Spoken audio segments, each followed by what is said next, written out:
Global opvarmning er en af de største udfordringer, vores verden står overfor. Dette skyldes den øgede udledning af drivhusgasser, specielt CO2, som vi mennesker udleder gennem industrien. Konsekvenserne af dette kan blandt andet være kraftige naturkatastrofer, såsom orkaner og oversvømmelser. Andre konsekvenser kan være forhøjede temperaturer, hvilket eksempelvis kan resultere i, at isen på kloden vil smelte. Men hvad kan vi på HTG gøre for at formindske CO2-udledningen? Vores gymnasium har i år udledt 176.328 kg CO2. Det er jo virkelig meget. Derfor så vil vi rigtig gerne gøre en grøn indsats ved at have et grønt tag. Et grønt tag, det er en metode, hvor man skaber haver eller græsarealer på toppen af huse. En af årsagerne til, at grønne tage det er en gevinst for klimaet, det er, at den store mængde CO2, som befinder sig i området, den vil blive optaget, og det sker, da planterne laver fotosyntese.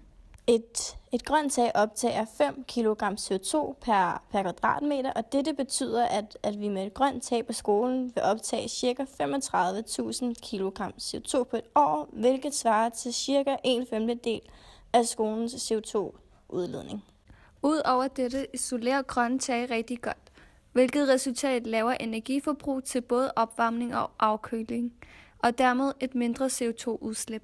Desuden optager et grønt tag 50-80% af nedbøren.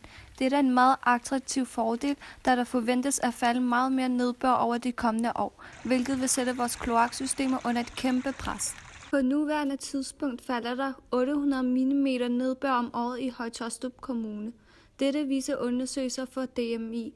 Det vil altså sige, at taget vil opsuge ca. 400-640 mm nedbør om året. Der kan dog opstå problemer, hvis gymnasiets tagkonstruktion ikke er stærk nok til at holde et helt almindeligt grønt tag. Dette problem kan dog løses ved at implementere et sedumtag. Da et sedumtags tagvegetation baseres på en blanding af tørketålende sedum og modsarter, hvilket giver opbygninger med minimal byggehøjde og vægt. Dette vil koste gymnasiet ca. 280.000 kroner, men til gengæld vil det give gymnasiet en grøn profil og motivere andre skoler og gymnasier til at tage samme tiltag.